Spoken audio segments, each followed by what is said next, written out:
Bismillahirrahmanirrahim.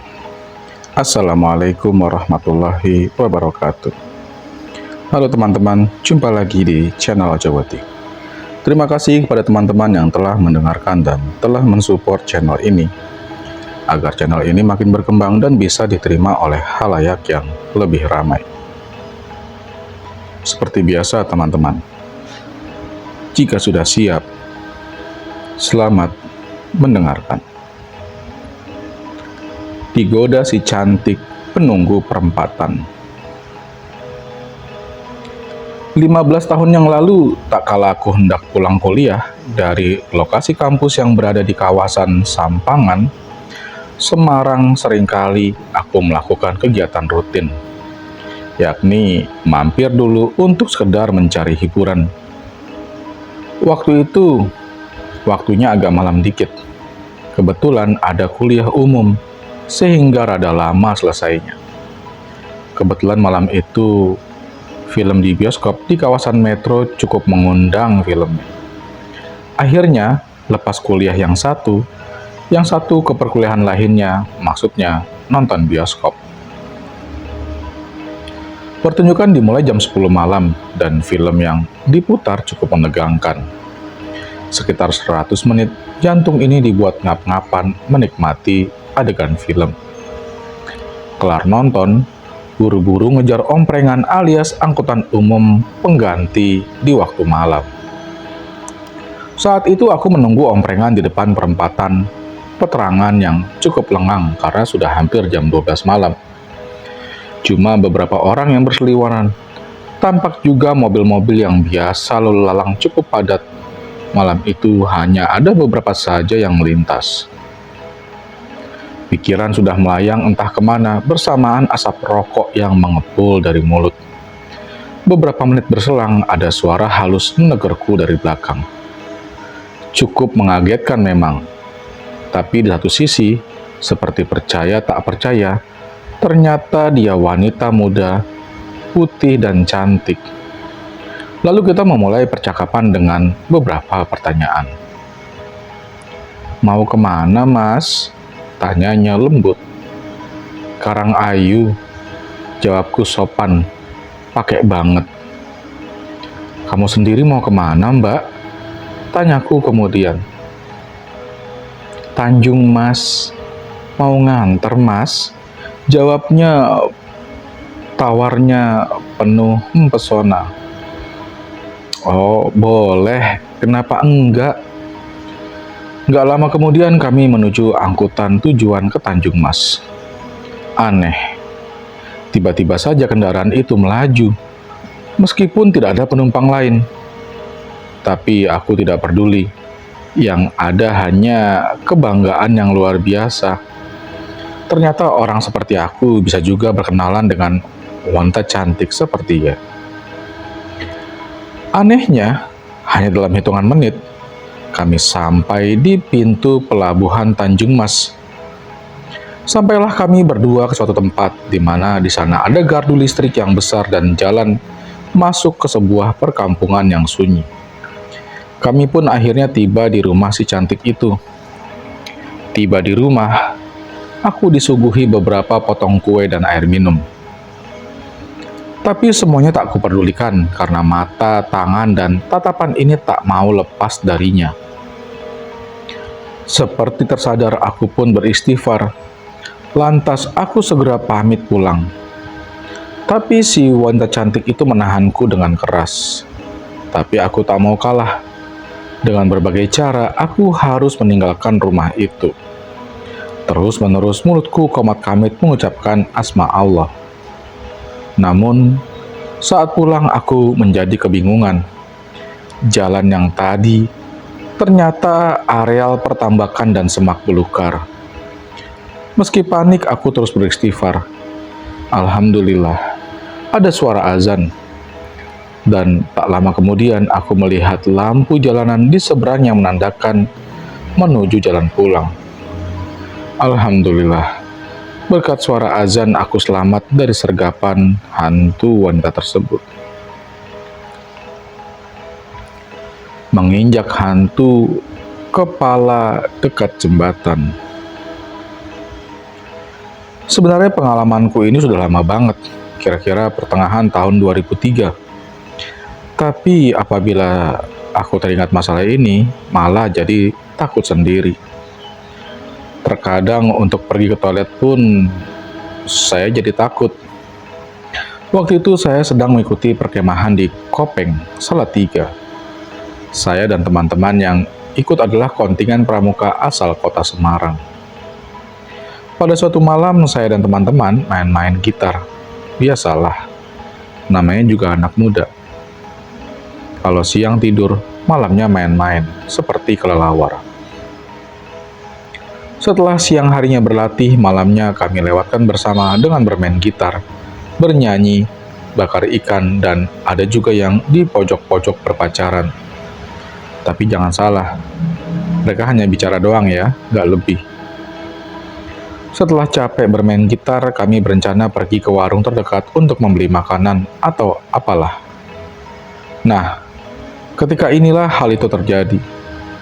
Saat itu waktu sudah pukul 23.00 menjelang tengah malam. Kebetulan kalau pergi ke warung, kami harus melewati jembatan yang sama sekali nggak ada penerangan. Ketika melewati jembatan itu, awalnya kami merasa biasa saja. Tapi lama-kelamaan, karena kami hanya beberapa orang, mulai muncul rasa ketakutan aneh. Ketika rasa takut itu memuncak, salah seorang teman saya tanpa sengaja menginjak sebuah benda bulat berambut yang setelah kami lihat secara dekat ternyata kepala orang. Kami langsung lari pontang-panting gak jelas karena ketakutan yang teramat sangat. Keesokan harinya barulah kami dapat cerita dari penduduk dekat situ bahwa daerah itu memang sudah sering ada kejadian menyeramkan seperti itu. Karena dulunya ada orang yang mati mengenaskan di daerah itu. Maklum, daerahnya memang sepi penduduk, serta hanya ada hutan belantara. Akibat dendam demit penunggu pekarangan. Kejadian ini dialami keluarga Rohman, warga Sampang, Semarang. Warga Sampangan, Semarang. Gara-gara membuang air panas sembarangan, anak Rohman tertimpa bencana. Begitu air seember dibuang ke pengarangan belakang rumah, mendadak anak laki satu-satunya yang masih berumur 5 tahun menjerit-jerit kelojotan. Rohman menyaksikan keganjilan itu. Tidak habis pikir, Dedi, anak laki-lakinya itu meronta-ronta kepanasan. Padahal sedikit pun tidak terlihat bekas luka mendera di tubuhnya. Dari sore hingga esok harinya, tangisnya tak henti-henti. Tentu membuat kelimpungan Rohman dan istrinya. Berbagai bujuk rayu dilakukan, tapi semuanya seperti sia-sia. Bahkan pagi itu kondisi Dedi semakin memburuk. Kejadian ini dialami sore itu ketika saat maghrib tiba, Rohman membuang air panas bekas rebusan jagung di belakang rumahnya. Usai membuang di pekarangan yang tidak dirawat hingga tumbuh semak-semak liar itu, ia pun berangkat ke masjid yang berada tidak jauh dari rumahnya. Maghrib itu Rohman melakukan sholat berjamaah, namun begitu dia turun dari masjid, beberapa tetangga menjemputnya. Dia mendapatkan berita tidak baik. Anaknya tanpa sebab yang pasti tiba-tiba meronta tidak karuan seperti cacing kepanasan. Aduh, panas, panas, teriak anaknya itu. Mendapat penderitaan si anak, ia lantas memanggil beberapa keluarganya untuk ikut menenteramkan Dedi. Tapi lagi-lagi, upaya yang ditempuh tidak membuahkan hasil. Sampai pagi hari, segala upaya untuk menenangkan Dedi tidak ada hasil. Baru siang harinya ada kerabat yang mengusulkan agar dicarikan pengobatan alternatif ke orang pintar. Melihat kejadian yang tanpa sebab, keluarga Rohman percaya jika penyakit Dedi tidak wajar. Dugaan itu ternyata benar. Paranormal yang datangi Rohman mengatakan jika anak beritanya, mendapat penyakit akibat amarah Dedemit. Konon saat Rohman membuang air panas di semak-semak belakang rumah, ada makhluk halus yang sedang bermain-main. Akibatnya, sekujur tubuh Dedemit melepuh dan kelojotan tidak karuan, sama persis seperti yang dialami Dedi, anak Rohman. Sakit akibat pembalasan si Demit ternyata tidak juga dilepas sebelum Rohman menyadari kekilafannya dan meminta maaf pada lelembut yang tinggal di belakang rumahnya itu. Iya Ki, saya memang salah. Air panas itu seharusnya saya buang ke kamar mandi, bukan di tempat sembarangan. Saya sanggup untuk minta maaf, ujar Rohman mengakui kesalahannya pada orang pintar itu. Meski Rohman bersedia meminta maaf, tapi pernyataan dia tidak cuma diungkapkan lewat batin dan kata-kata. Berdasarkan hasil interaksi orang pintar dan si Demit, ungkapan minta maaf itu harus dibarengi dengan pemberian sesaji yang diletakkan di belakang rumahnya. Oleh simbah dukun itu, diputuskan sesaji yang diminta Demit akan diberikan asalkan tidak berupa tumbal nyawa manusia. Sesuai dengan permintaan yang diminta, Rohman menyediakan sesaji berupa kembang telon, bakaran menyan, telur ayam kampung, dan umbarambe lainnya. Ternyata benar, setelah seluruh prosesi permintaan maaf sudah dipenuhi, tidak lebih 5 menit penyakit yang diderita Dedi tiba-tiba hilang dengan sendirinya. Selebihnya Rohman kepada Demit minta agar tidak menggunakan pekarangan sebagai tempat tinggal. Untung saja si Demit cukup baik hati. Dengan serta-merta mau meninggalkan pekarangan rumah Rohman asalkan semak belukar yang tumbuh liar di pekarangan itu dibersihkan. Kata si Demit, tempat yang tidak terawat dan banyak semak belukar cukup menggiurkan dirinya untuk mendiaminya. Sadar dengan kesalahan yang nyaris membuat celaka anak semata wayangnya, ingatan Rohman ketika itu langsung tertuju pada petuah-petuah yang pernah dia terima dari orang tua dulu. Kakek dan nenek Rohman dulu selalu mengingatkan, jangan sembarangan membuang sesuatu pada saat maghrib. Kabarnya pada waktu menjelang malam itu, para Dedemit pada keluar dari sarangnya untuk mencari makan. Nah, sepertinya si Demit penunggu pekarangan belakang rumah Rohman bermaksud keluar sarang untuk mencari makan. Sialnya, bukan makanan empuk yang bisa dia santap, melainkan air panas yang mengguyur sekujur tubuhnya yang mungil. Karena merasa kepanasan dan bercampur jengkel, ia murka dengan langsung menurunkan kutukan kepada anaknya Rohman. Misteri arwah Saraswati. Memasuki desa Rejo, serentak kami semua terdiam. Suasana saat itu langsung berubah sunyi senyap. Seakan-akan kampung itu tak berpenghuni. Mobil yang kami tumpangi berlima pun berjalan pelan seolah enggan memasuki desa yang berada di pesisir pantai selatan itu.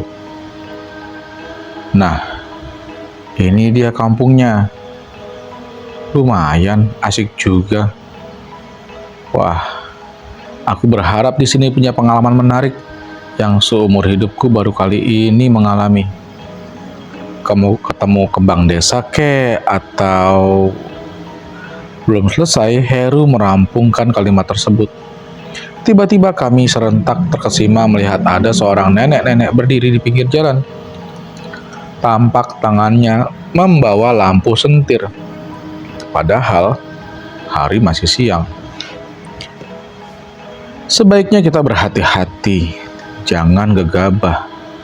Kalau ngomong diatur, soalnya kita tidak tahu adat di sini. Lagi pula kita tidak tahu apakah Mang Samin masih ingat aku, ujar Didik Arif. Kami yang berlima yakni Didik, Heru, Rio, Santo, dan aku Dion, memang berniat mengisi liburan di desa Mang Samin, mantan tukang kebun keluarga Didik.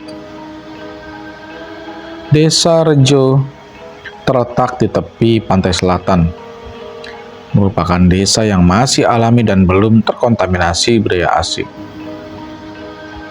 Kami memutuskan untuk berlibur di sini karena cerita Didik yang menurut Mang Samin, dia tinggal di desa yang alami dan yang membuat kami tertarik untuk mengunjunginya adalah cerita tentang sebuah tebing yang indah dan siap untuk didaki. Dasar Heru, dia yang paling getol mengajak kami ke sana karena memang punya hobi panjat tebing. Akhirnya sampai juga di rumah sederhana yang asri. Dari dalam tampak tergopoh-gopoh lelaki parubaya menyambut kami. Mas Didik, akhirnya datang juga. Mari, silakan masuk, sambut Mang Mimin sambil mengajak kami untuk langsung masuk ke rumahnya. Enak juga ya suasana desa waktu sore. Wah, aku jadi langsung pengen jalan-jalan nih, ajak Heru. Namun dengan gugup Mang Samin segera mengajak masuk rumah, terlebih dahulu dengan setengah memaksa. Bahkan istrinya yang muncul kemudian malah langsung menggandeng tanganku untuk masuk dalam rumah. Seusai mandi dan istirahat sebentar, langsung kami disuguhi makan malam. Mang, ini kan masih sore, baru jam 6 kok sudah makan. Nanti sajalah, aku pengen jalan-jalan, ajak Heru tak sabaran. Tapi dengan sigap Mang Samin segera melarang dan menyuruh makan dulu. Oke deh, aku sudah lapar juga kok. Mang, tadi di depan desa aku melihat seorang nenek duduk di pinggir jalan. Tapi kok siang-siang menyalakan sentir ya? Siapa dia, Mang? Ujar Didik. Makan dulu saja. Nanti sehabis makan, Mamang akan ceritakan tentang desa ini dan aturan-aturannya, ujar Mang Samin. Dengan penuh penasaran akhirnya kami menikmati makan malam dengan tergesa-gesa. Seusai makan, sambil nyeruput udang jahe suguhan, kami duduk di ruang tengah untuk mendengarkan penjelasan Mang Samin. Mas, sebenarnya kedatangan mas-mas di sini ini agak kurang tepat. Mungkin kalau kalian memperhatikan sejak memasuki desa ini akan terasa aneh kan? Ini karena beberapa hari ini arwah Saras muncul lagi. Saras? Siapa sih Saras, Mang? Tanyaku penasaran. Maaf, Mas. Membicarakan asal-usul Sarah adalah tabu desa ini. Yang penting kita tidak boleh mengganggunya dan cara yang dilakukan oleh warga desa adalah dengan tidak keluar rumah selepas maghrib dan tidak boleh berkata-kata kotor. Tapi ini cuma terjadi selama sepasar atau 5 hari saja. Setelah itu seperti biasa, ujang Mang Samin serius.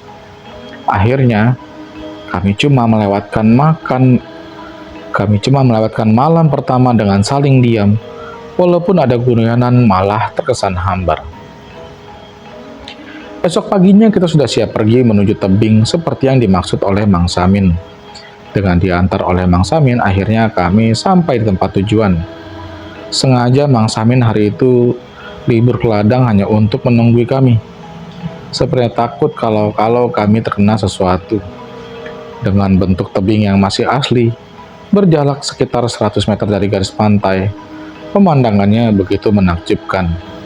Memandang hamparan pantai selatan dari atas tebing, karena dari dasar tebing kita tidak bisa melihat laut. Memang bentuk tebing sangat memudahkan pemanjat untuk mendakinya. Selain banyak tumpuan, juga banyak cekungan untuk pegangan. Heru sebagai leader atau orang pertama yang sampai di atas sambil menunggu yang lainnya. Heru melihat-lihat sekeliling tempatnya berdiri. Tak jauh dari tempatnya berdiri, dilihatlah seorang gadis berdiri menghadap ke pantai, duduk di atas batu. Bajunya khas orang desa dan di dekatnya terdapat panggok yang berisi singkong. Pasti dia gadis desa sini. Tapi kok bisa sampai di atas sini ya? Lewat mana dia?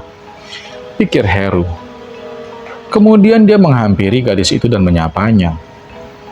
"Pagi, Mbak. Sendirian ya, habis berkebun?" tanya Heru sok ramah. "Iya," jawabnya singkat. "Saya Heru, Mbak, dari Solo." "Mbaknya namanya siapa ya?" Seluruh Heru lagi. Muncul sikap playboynya. "Wati," ucap gadis itu lirih sambil mengulurkan tangannya untuk berjabat tangan. Wah, kesempatan nih. Waduh, tangannya halus banget. Tapi kok dingin? Kenapa ya? Pikir Heru. Kok bisa naik ke atas? Lewat mana ya, Mbak? Pertanyaan Heru itu cuma dijawab dengan arah telunjuk Wati yang menunjuk jalan kecil terjal di pinggir bukit. Tiba-tiba, "Her, ngapain kamu?" Kok malah cengar-cengir sih? "Bantu aku naik loh," teriak Rio yang kedatangannya disusul oleh Dion. "Woi, sini dong. Aku dapat kenalan cewek cantik nih. Sini," teriak Heru. Tapi, loh, mana Wati? Kok hilang? "Wah, ini pasti gara-gara kalian Wati pergi," ujar Heru, sambil memandang jalan terjal yang mungkin dilalui Wati. Selepas siang, kami pulang ke rumah Mang Samin lagi dan cerita Heru ketemu dengan Wati agaknya tidak terdengar lagi dari mulut Heru. Hingga malam tiba, mendadak tubuh Heru menggigil kedinginan tapi badannya panas. "Her, kenapa kamu?" "Wah, susah kalau bawa anak mami. Pasti dagangan ibunya," kelakar Santo. Tapi Mang Samin menanggapinya lain. "Apa yang terjadi dengan kalian di atas tadi?" tanya Mang Samin. "Tidak ada apa-apa kok." "Entah kalau Heru," ujar Santo. Iya Mang, tadi Heru bilang kalau ketemu dengan gadis bernama siapa yuk?" "Oh, Wati," sahut Rio. Tiba-tiba wajah Mang Samin dan istrinya berubah seperti ketakutan. Mas, kalian tunggu sebentar di sini ya. Tapi aku minta ditemani salah satu dari kalian untuk keluar sebentar," ujar Mang Samin tambah membuat kami heran. "Sudah, nanti saya ceritakan." Akhirnya Didik yang pergi menemani Mang Samin dan sebentar kemudian mereka datang bersama dengan Mbok Nah. Ia dikenal sebagai tabib desa tersebut. Setelah diberi japa mantra, akhirnya tubuh Heru jadi tenang dan hilang sesak panasnya. "Tolong setelah siuman minumkan ramuan ini." "Sudah, saya mau pulang." "Langsung pulang, tidak usah diantar," ujar Mbok Nah. Heru masih belum sadar, sepertinya tidur. Akhirnya Mang Samin bercerita kalau gadis yang ditemui Heru bernama Wati tersebut tak lain adalah Saras alias Saraswati. Dan hingga Heru kejang seperti itu pasti karena Heru telah menyentuh tubuh Saraswati. Jangankan bersalaman, menyentuh saja sudah terkena sawapnya. Tapi untung belum parah jadi masih bisa ketolong. Dan nenek yang kalian temui di depan desa itu adalah Ibu Saraswati. Dia masih hidup tapi kurang waras. Dia selalu menyalakan lampu karena ingin mencari anaknya siang maupun malam, terang Mang Samin. Tapi Saras tidak kejam, hanya sebatas menggoda saja imbuhnya. "Kalau boleh tahu, siapa Saraswati, Pak? Kenapa bisa jadi begitu?" tanya Dion. Mang Samin takut menceritakan ke Saraswati pada malam hari. Setelah esok pagi baru dia cerita tentang Saraswati. Tuturnya dia seorang anak yang lahir dari hubungan wanita desa setempat dengan seorang pria pendatang. Namun setelah Saraswati tumbuh menjadi seorang gadis dewasa, sang ayah yang bejat malah memperkosanya dan akhirnya Saraswati bunuh diri nyemplung ke laut. Ayahnya sendiri tewas dihakimi massa. Kisah tersebut sudah terjadi sejak 10 tahun yang lalu. Tapi sang ibu Saraswati sampai sekarang masih belum ketemu mencari anaknya. Terima kasih teman-teman telah mendengarkan cerita-cerita di channel Ojawadi. Akhir kata, wassalamualaikum warahmatullahi wabarakatuh.